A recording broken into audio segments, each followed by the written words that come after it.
Types of solid झालं होतं आपलं. 2 टाइप्स ऑफ सॉलिड होते आपले, एक क्रिस्टलाइन सॉलिड,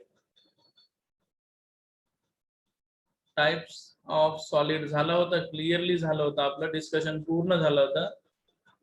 एक होतं क्रिस्टलाइन सॉलिड, क्रिस्टलाइन सॉलिड, आणि दुसरं होतं amorphous solid, amorphous solid, right.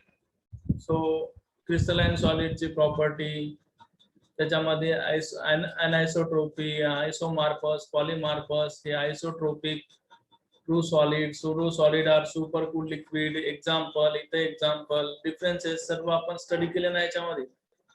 Okay, आता आपल्याला काय करायचं, न्यू टॉपिक आज काय डिस्कशन करायचं मला. आता अभी क्या डिस्कशन करना है बोले तो crystalline solid classification, classification of crystalline solid. आपण जे स्टडी केलं ना काल, types of solid on the basis of arrangement, on the basis of arrangement of particles,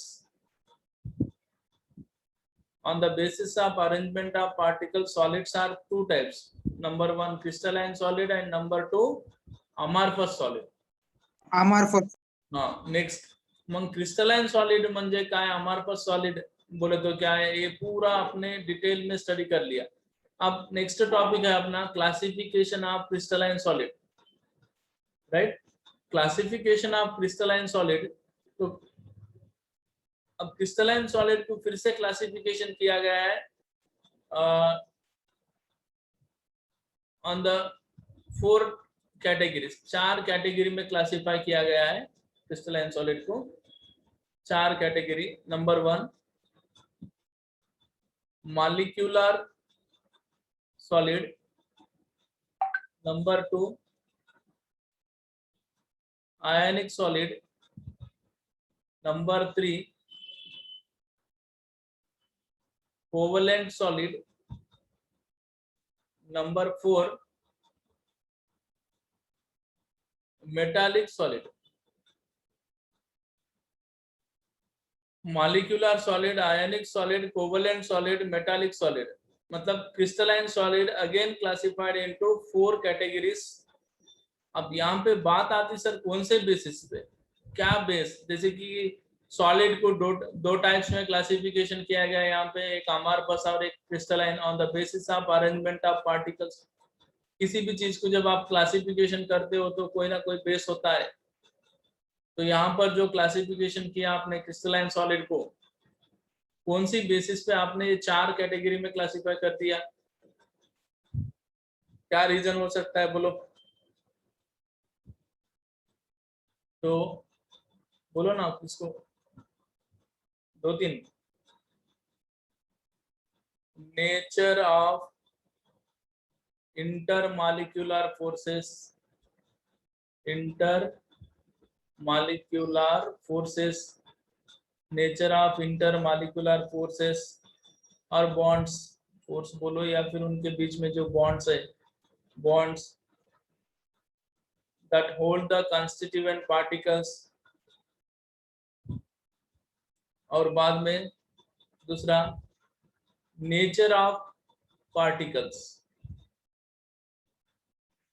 मतलब आप बोल सकते हो crystalline solid are classified into 4 categories on the basis of nature of intermolecular forces or bonds that hold the constituent particles together.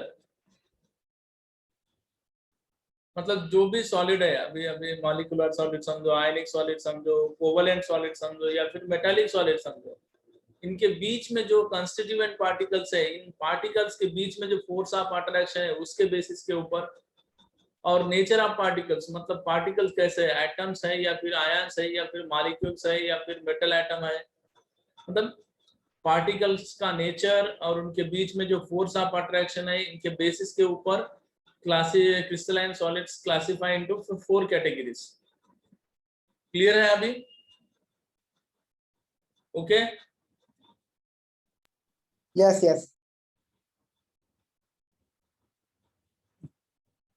म्हणजे समजलं ना आता, clear तर झालं ना. म्हणजे कोणत्याही गोष्टीला आपण क्लासिफिकेशन करत असेल तर त्याला बेस काय ना काय असते, ते बेस काय आहे माहित ठेवा. रट्टा मारायची गरज नाही. तर जनरली एक आठवण ठेवा, क्रिस्टलाइन सॉलिडला क्लासिफिकेशन केले 4 टाइप्स मध्ये, 4 कॅटेगरी मध्ये क्लासिफिकेशन केले. ते कोण्या बेसिसवर म्हणलं तर ते जे कन्स्टिट्यूएंट पार्टिकल आहेत ना सॉलिड मध्ये, जे काय constituent particles may be atoms, ions और मॉलिक्यूल्स, तो इनके बीच में जो फोर्स ऑफ अट्रैक्शन है उसके बेसिस के ऊपर, और वो नेचर ऑफ पार्टिकल्स के बेसिस के ऊपर. जैसे कि अब पार्टिकल्स के बीच में जो फोर्स ऑफ अट्रैक्शन है वो वैंडरवाल फोर्स ऑफ अट्रैक्शन हो सकता, ionic bond, electrostatic force of attraction हो सकता, या फिर कोवलेंट बॉन्ड हो सकता, या फिर हाइड्रोजन बॉन्ड हो सकता, कुछ भी हो सकता. राइट. सो ठीक है ना. अब यहाँ तक crystalline solid again classified into 4 categories on the basis of nature of intermolecular forces or bonds that are hold between constituent particles. Okay, so ये हो गए 4 टाइप के मॉलिक्यूलर सॉलिड. तो सिंपल है भाई, सबको एक इनकी डेफिनेशन अगर आपको समझना है, सिंपल, जब का जब जहां का वही. तो अभी ये मॉलिक्यूलर सॉलिड भी एक क्रिस्टलाइन सॉलिड आता, असं समजू नका की हे मॉलिक्यूलर सॉलिड अमार्फस आहे की क्रिस्टलाइन आहे. आपण क्लासिफिकेशन कोणाचं स्टडी करायले, क्रिस्टलाइन सॉलिडचं. म्हणजे तुम्हाला दिलेले molecular solid, ionic solid, covalent solid, metallic solid हे सर्व क्रिस्टलाइन सॉलिड आहेत.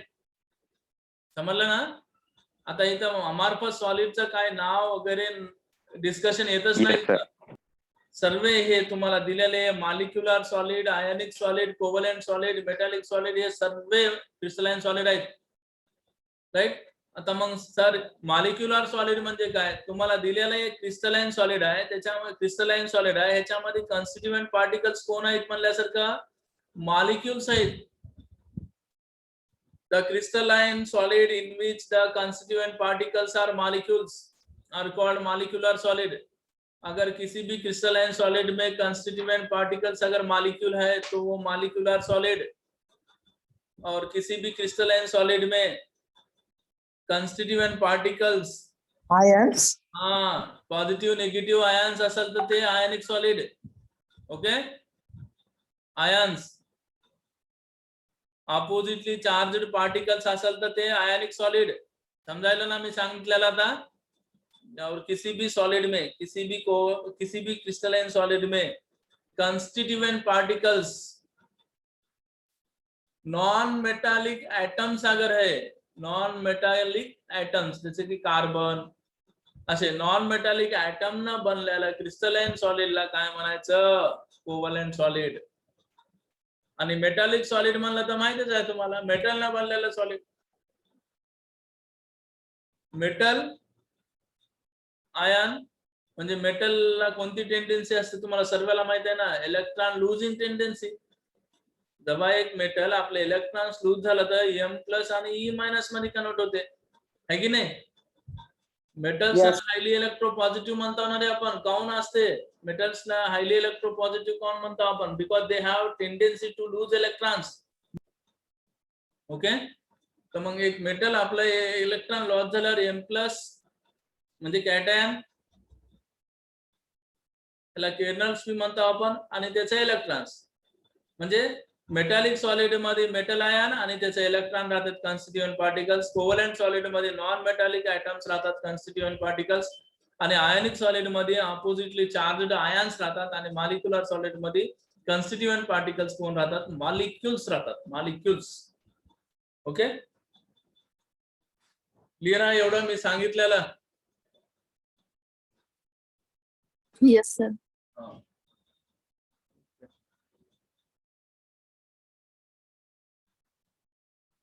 रफली रफ नोटबुक लेने का और मैं जो पढ़ा रहा हूँ नोट करने का, और बाद में जो आपने PDF है उसमें डिटेल में वो नोटबुक में एंटर करते हुए पढ़ने का. पढ़ना कुछ भी नहीं है, समझ लिए तो हो गया, वो लिख सकते आप.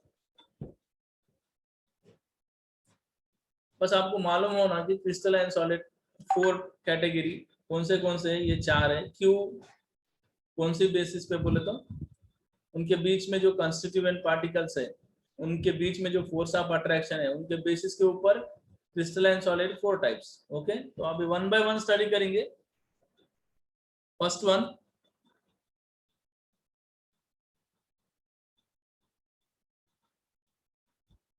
मॉलिक्यूलर सॉलिड, मग आयनिक सॉलिड स्टडी करूत, मग मेटॅलिक सॉलिड, मग कोव्हलंट सॉलिड, असं वन बाय वन स्टडी करूता। कॉन्सेप्ट बरोबर घ्या, काहीच प्रॉब्लेम येत नाही, राईट। मॉलिक्युलर सॉलिड, आता मॉलिक्युलर सॉलिड म्हणजे काय? सो हे मॉलिक्युलर सॉलिड काय, क्रिस्टलाइन सॉलिडच आहे ना, आपल्याला तर माहित आहे क्रिस्टलाइन सॉलिड मधलं हे क्लासिफिकेशन आहे। So it is an crystalline solid, माहित आहे सर्वांना, तरी पण लिहायलो, it is an crystalline solid. तो व्हाट इज मॉलिक्युलर सॉलिड बोले तो the crystalline solid in which constituent particles are molecules in the form of molecule. right. बस मतलब the crystalline solid in which constituent particles are molecules are called molecular solid। मतलब clear ये meaning आ रहा कि आपको दिया गया क्रिस्टलाइन सॉलिड है ये, और इनमें जो कंस्टिट्यूएंट पार्टिकल्स है, जो भी कंस्टिट्यूएंट पार्टिकल्स है, इनमें जो भी कंस्टिट्यूएंट पार्टिकल्स है, these particles are constituent particles. These constituent particles are कौन होना? Molecules. Molecule, right, molecules. अभी यहाँ तक क्लियर है, बस खत्म हो गया इसका डेफिनेशन। अब आयनिक सॉलिड की तरफ जाने का नहीं, अभी यहाँ से और एक स्टोरी स्टार्ट हो जाती है। सर जो भी मॉलिक्यूल है, मॉलिक्यूल तो सेम नहीं है, there are different types of molecules, है कि नहीं? डिफरेंट टाइप्स ऑफ मॉलिक्यूल्स है, डिफरेंट टाइप्स ऑफ मॉलिक्यूल्स है। तो फिर डिफरेंट टाइप्स ऑफ मॉलिक्यूल्स बोले तो देखो, कुछ मॉलिक्यूल्स पोलर मॉलिक्यूल है, पोलर मॉलिक्यूल्स, कुछ मॉलिक्यूल नॉन पोलर है, और कुछ मॉलिक्यूल के बीच में हाइड्रोजन बॉन्डिंग है, राइट। कुछ मॉलिक्यूल पोलर मॉलिक्यूल है, कुछ मॉलिक्यूल नॉन पोलर है, कुछ मॉलिक्यूल के बीच में हाइड्रोजन बॉन्डिंग है। सो फिर on the basis of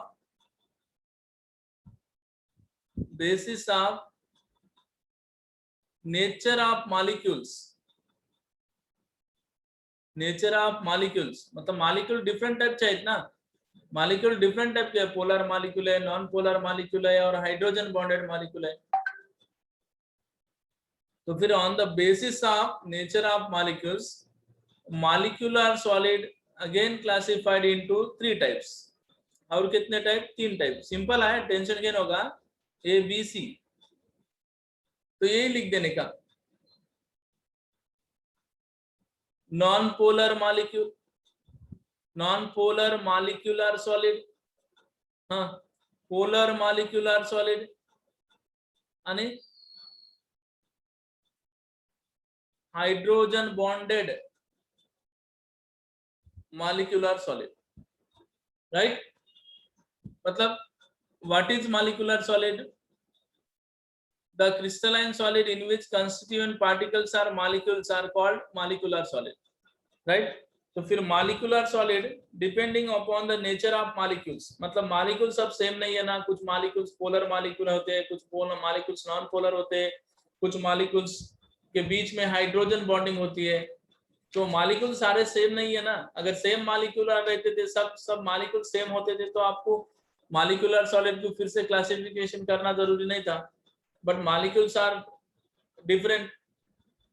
so on the basis of nature of molecules, molecular solids again classified into 3 types, that is non-polar molecular solid, polar molecular solid, and hydrogen bonded molecular solid। okay, तो अभी आपको simple ये तीनों के बीच में study करना है थोड़ा सा।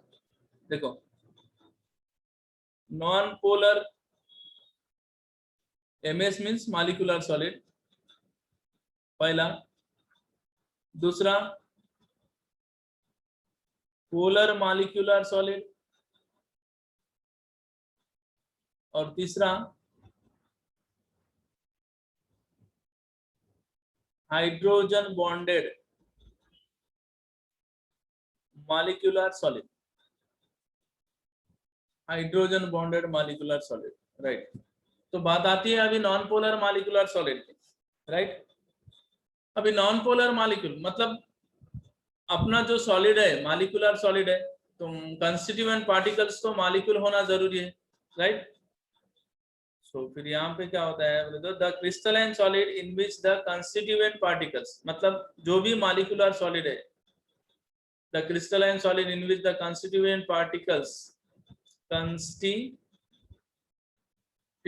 पार्टिकल्स मतलब अब कंस्टिट्यूएंट पार्टिकल्स कैसे होना है, Non-polar. Non polar molecules, non polar molecules Rao, मतलब म्हणजे तुम्हाला दिलेल्या मॉलिक्युलर सॉलिड मध्ये म्हणजे तुम्हाला दिलेला जे काय मॉलिक्युलर सॉलिड असेल त्या मॉलिक्युलर सॉलिड मध्ये हे कॉन्स्टिट्यूएंट पार्टिकल्स कसे राहा, नॉन पोलर मॉलिक्युल्स राहा, तर आपण त्या सॉलिडला नॉन पोलर मॉलिक्यूल म्हणू शकतो। सर एग्जांपल काय, एग्जांपल कसं सर, एग्जांपल देतो बघा, सिंपल आहे। I2 है आयोडीन सॉलिड, आयोडीन बघा ना रे, Yes. आणि आय, तर बघा दोन्ही ॲटमची इलेक्ट्रोनेगेटिव्हिटी सेम आहे ना, दोन ॲटमची इलेक्ट्रोनेगेटिव्हिटी नियर अबाउट सेम आहे और एक्झॅक्टली सेम असेल तर त्याच्यामध्ये पॉझिटिव्ह निगेटिव्ह चार्जेस जनरेट होत नाहीत ना, पोलॅरिटी जनरेट होत नाही है की नाही, म्हणून ते नॉन पोलर झालं। आता हे पहिलं एक्झाम्पल। दुसरं एक्झाम्पल H2, आता सर हाइड्रोजन तर गॅस आहे, आपण गॅसची गोष्ट करणार आहे, आपण हायड्रोजनला सॉलिड फॉर्म मध्ये घ्यायले, आयोडीन सॉलिड घ्यायले। तिसरं Cl2, हे सर्व कुणाला एक्झाम्पल आहेत, नॉन पोलर मॉलिक्युलर सॉलिडला एक्झाम्पल आहे, समजलं आता, राईट। नेक्स्ट पॉइंट आता हे झालं, त्याच्यानंतर ह्याच्यामध्ये नॉन पोलर, मी 3 पॉइंट सांगतो इम्पॉर्टंट आहेत। First, non polar molecular solid म्हणजे काय, एक्झाम्पल, आणि त्याच्यामध्ये जे फोर्स ऑफ अट्रॅक्शन आहे ते कोणत्या टाइप्स आहे। आता समजा की तुम्हाला दिलेला हे नॉन पोलर मॉलिक्युलर सॉलिड आहे, बेटा ये नॉन पोलर मॉलिक्युलर सॉलिड है, ये आयोडीन, ये आयोडीन, एक हो गया एक मॉलिक्यूल, दूसरा मॉलिक्यूल इस तरह, तीसरा मॉलिक्यूल,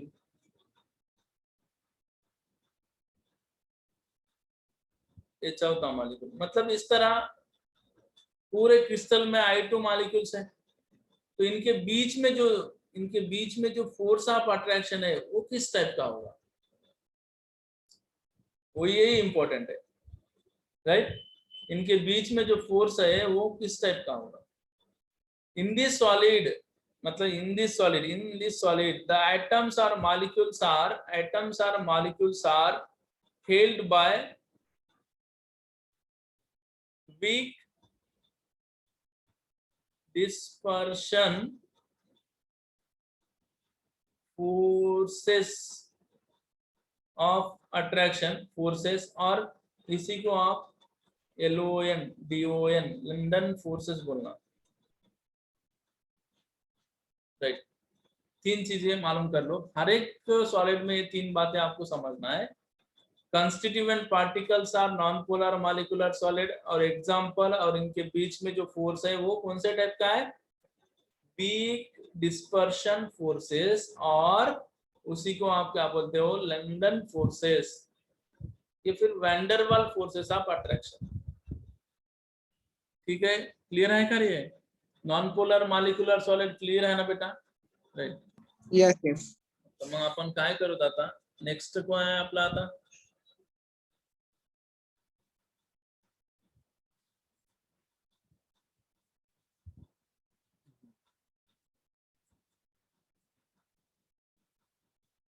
नेक्स्ट आपण सेकंड हेडिंग काय बघूत आपण आता, polar polar molecular solid, polar molecular solid बघूता, पोलर मॉलिक्युलर सॉलिड, राईट. हा, तुम्ही थोडंसं कॉपी करायला, म्हणजे इथं जे सांगितलं ते थोडंसं इकडे कॉपी करायचं ना तुम्हाला. हा, Crystalline solid in which constituent particles are polar molecules. Right, polar molecules. Non polar polar में डिफरेंस पता है ना बेटा. पोलर नॉन पोलर मीन्स वहां पे कुछ पॉजिटिव नेगेटिव चार्ज जनरेट नहीं होता, because Plus minus. Negativity. Polar molecules means electronegativity difference होना, उसके वजह से पॉजिटिव और नेगेटिव चार्ज जनरेट होना. मतलब यहां पर जो आपका सॉलिड है, यहां पर जो भी कंस्टिट्यूएंट पार्टिकल्स है, देखो देखो यहां पर जो कंस्टिट्यूएंट पार्टिकल्स है, these constituent particles are polar molecules होना जरूरी है. पोलर मॉलिक्यूल्स होना बहुत जरूरी है, राइट. पहला पॉइंट, राइट, क्लियर है ना. पोलर मॉलिक्यूल एग्जाम्पल क्या दे सकते हो आप, देखो एग्जाम्पल पे आपको आराम से समझ में आएगा. H2O.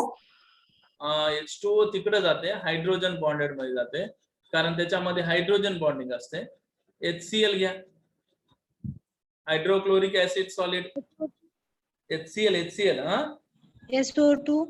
हा, हा, SO2. SO2 पण घेतात. हा, SO2 असे घ्या. NH3 तिकडे जाऊ शकते हायड्रोजन बॉन्डेड मध्ये.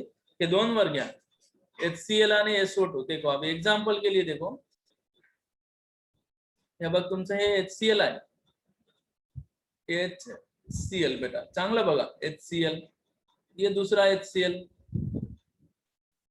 राइट. ये तीसरा HCl. नेक्स्ट ये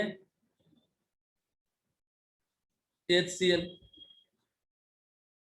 नेक्स्ट HCl.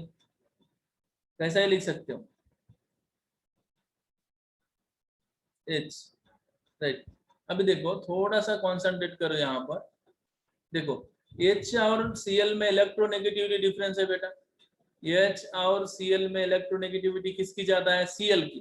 तो इलेक्ट्रॉन्स किधर मूव होते हैं, Cl की तरफ. पार्शियल नेगेटिव और इसके ऊपर पार्शियल पॉजिटिव. मतलब यहाँ पे प्लस माइनस, यहाँ पर प्लस माइनस, यहाँ पर minus plus, minus plus, minus plus. तो सर ये तो आयंस हुए ना, आयंस नहीं है. आयंस मतलब सेपरेट थोड़ी है, ये एक मॉलिक्यूल है ना, HCl मॉलिक्यूल है, आयंस नहीं है ये, राइट. तो देखो पोलर मॉलिक्यूल से ये सब, ठीक है. तो ऐसे सॉलिड को आप पोलर मॉलिक्यूलर सॉलिड बोलना, राइट. अब आपकी बात है अभी इनके बीच में जो फोर्स ऑफ अट्रैक्शन है वो कौन सा है. यहाँ पर तो कौन सा था, नॉन पोलर मॉलिक्यूलर सॉलिड में, नॉन पोलर मॉलिक्यूलर सॉलिड के बीच में जो फोर्स ऑफ अट्रैक्शन है वो कौन से टाइप का था, वीक डिस्पर्शन फोर्सेस और लंडन फोर्सेस. मतलब वीक फोर्स है, एक कमजोर बॉन्ड होता है उनके बीच में, राइट. तो अब इनके बीच में कौन सा है फोर्स, आप बता सकते हो क्या. यहाँ पे आपने सुना है बट आपको याद नहीं आ रहा.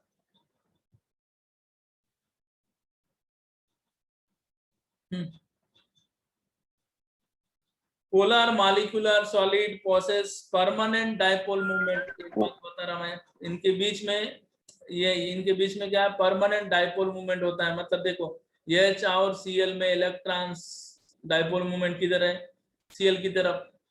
सो परमानेंट डायपोल मूवमेंट होता है इनके बीच में, right. And solid state they are held, मतलब ये सॉलिड फॉर्म में, polar molecular solid in solid state held together by strong, अरे डायपोल इंटरैक्शन. डायपोल फोर्स का नाम क्या है, याद रखो, डायपोल इंटरैक्शन. आगे सर समझ में नहीं आ रहा, डायपोल देखो ये माइनस है, ये प्लस है, ये माइनस है, ये प्लस है। देखो plus minus dipole, plus minus dipole, इनके बीच में क्या है? Force of attraction. प्लस और माइनस के बीच में फोर्स ऑफ अट्रैक्शन है, ये डाइपोल है, ये भी डाइपोल है। सो डाइपोल डाइपोल इंटरेक्शन खत्म। Okay Yes, yes. झाला ना? नेक्स्ट, 3 चीजें समझ में आ गई। राइट, लास्ट है, लास्ट क्या है अभी? तीसरा वाला, इसमें सी। हाँ, hydrogen bonded molecular solid, Bonded. Hydrogen bonded molecular solid, hydrogen bonded molecular solid. Hydrogen bonded molecular solid बोले तो same the crystalline solid in which जो भी कंस्टिट्यूएंट पार्टिकल्स है इनके बीच में constituent particles are hydrogen bonded molecules. Hydrogen bonded molecules होना जरूरी है। मतलब फॉर एग्जांपल अभी हाइड्रोजन बॉन्डेड मॉलिक्यूल्स बोले तो आइस लो, आइस एक सॉलिड आहे ना, चांगला आहे का? आता आइस आहे, आइस मध्ये कॉन्स्टिट्यूएंट पार्टिकल्स कोण आहेत? H2O. H2O molecule. H2O molecules, right? H2O molecules, okay, ice है। और दूसरा एग्जांपल NH3 है, NH3 अमोनिया, इनके बीच में क्या है? NH3 मॉलिक्यूल है, राइट? NH3 molecules. मैं तुमको इससे पहले ही बताया था, अगर हाइड्रोजन फ्लोरीन के साथ, हाइड्रोजन नाइट्रोजन के साथ, हाइड्रोजन अगर ऑक्सीजन के साथ कनेक्ट होता है तो उनके बीच में क्या होता है? हाइड्रोजन बॉन्डिंग होता है कि नहीं? तो देखो अभी, तो समझो आपने एक बड़ा आइस पीस लिया, एक बड़ा आइस का आइस लिया, इनमें जो H2O मॉलिक्यूल होते हैं वो कैसे होते हैं? देखो,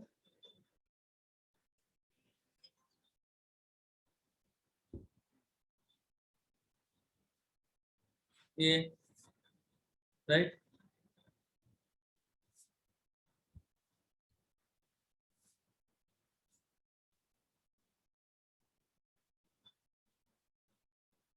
देखो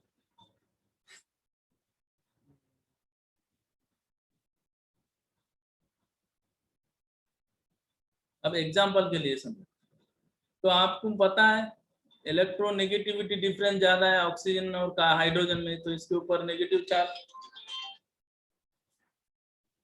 इसके ऊपर नेगेटिव चार्ज और इसके ऊपर positive, negative positive, negative positive, negative positive,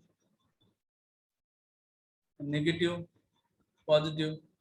तो देखो ये प्लस, हाइड्रोजन के ऊपर प्लस चार्ज है, ऑक्सीजन के ऊपर माइनस, तो इनके बीच में जो फोर्स ऑफ अट्रैक्शन होता है, देखो इनके बीच में जो फोर्स ऑफ अट्रैक्शन होता है, ये जो फोर्स ऑफ अट्रैक्शन होता है ये हाइड्रोजन बॉन्डिंग है, hydrogen bonding, hydrogen bonding. The electrostatic force of attraction between hydrogen and more electronegative atom। तो इनके बीच में तीसरा भी हाइड्रोजन बॉन्डेड मॉलिक्यूलर सॉलिड में फोर्स ऑफ अट्रैक्शन कौन सा होता है? हाइड्रोजन बॉन्डिंग, हाइड्रोजन बॉन्डिंग एक टाइप ऑफ फोर्स होता है। क्लियर है? समजलं ना? मॉलिक्यूलर सॉलिड क्लियर झाला ना? आता एक शॉर्ट मध्ये एक फ्रेम देतो तुम्हाला बघा, अभी अपना Yes, sir. अपना पहला स्टार्ट है मॉलिक्यूलर सॉलिड, राइट।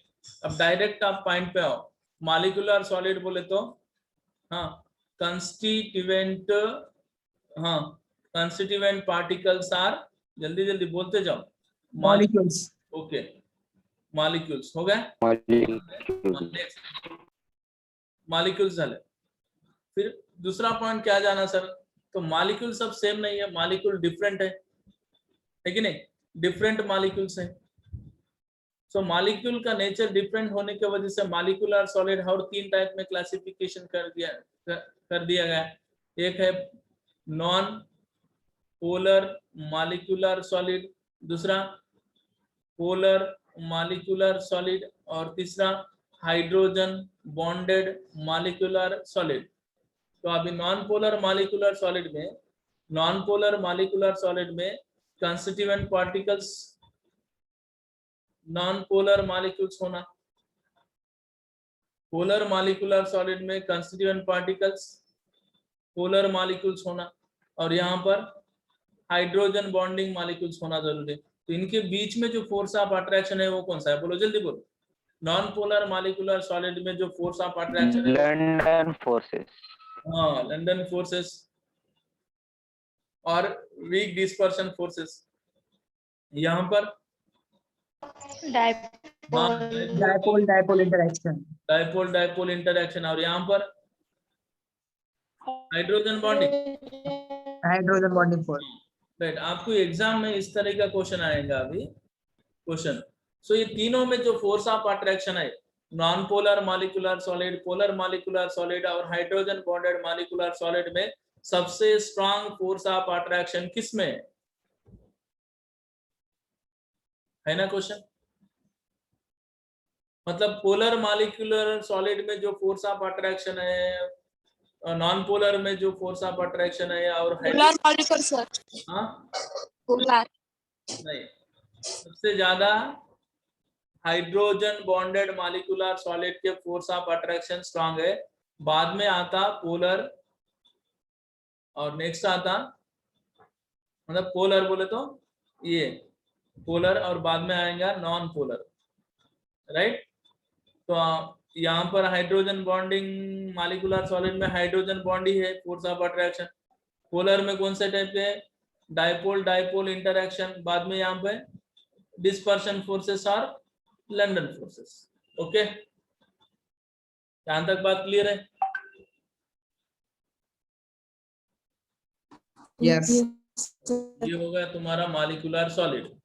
हाँ, सो ये मॉलिक्यूलर सॉलिड बोले तो क्या, और इसका क्लासिफिकेशन मॉलिक्यूलर सॉलिड में फिर से तीन टाइप के, और एक तीनों की एक जनरल प्रॉपर्टीज, जैसे कि आपको मॉलिक्यूलर सॉलिड की जनरल प्रॉपर्टीज बताना है, तो generally molecular solids are generally soft होते हैं, मतलब सॉफ्ट राहतात। मॉलिक्यूलर सॉलिड जे आहे ते सॉफ्ट राहतात। आता तिघाची प्रॉपर्टी सांगायची होती, पण तिघाची मिळून एकच आहे, सॉफ्ट, राईट। आणि दुसरी गोष्ट काय म्हणायचं तर they have मतलब molecular solid generally have low melting point and boiling point. Melting आणि बॉइलिंग पॉइंट ह्याचं कमी असते, सॉफ्ट राहतात। आणि मॉलिक्युलर सॉलिड म्हणजे आता मॉलिक्युलर सॉलिड मध्ये सर 3 आहेत ना, तिन्ही बी सेम, तिघाची प्रॉपर्टी नियर अबाउट सेम आहे, सॉफ्टच आहे। मॉलिक्युलर मेल्टिंग पॉइंट आणि बॉइलिंग पॉइंट बी कमी असते, लो असते, मेल्टिंग आणि बॉइलिंग पॉइंट पण लो असते। आणि हे molecular solids are bad conductor in solid form. Solid form ची गोष्ट करायची म्हणजे सॉलिड फॉर्म मध्ये असताना molecular solid do not pass electricity, means bad conductor, because यहाँ पे कुछ आयन्स फ्री नहीं रहते। आता तुम्हाला माहित आहे इलेक्ट्रिकल कंडक्टिविटी दोन ह्याच्यानं फ्लो होते, एक इलेक्ट्रॉन्स थ्रू और एक आयन्स थ्रू, हे माहित आहे ना। म्हणजे कंडक्टिविटी कोणा बी एका सबस्टन्स थ्रू करंट फ्लो होत असेल, Yes, sir. हाँ करंट फ्लो होत असेल तर दोन रीजन आहेत, म्हणजे त्या सबस्टन्स मध्ये इलेक्ट्रॉन तर फ्री राहो और दूसरी गोष्ट आयन्स तर राहो। क्लियर आहे ना। मग मॉलिक्युलर इलेक्ट्रॉन्स भी फ्री नाहीत आणि आयन्स पण नाहीत, म्हणून मॉलिक्युलर सॉलिड फॉर्म मध्ये असताना काय म्हणून ऍक्ट होतात? Bad conductor. क्लिअर आहे आता एवढं? ओके. Yes, yes.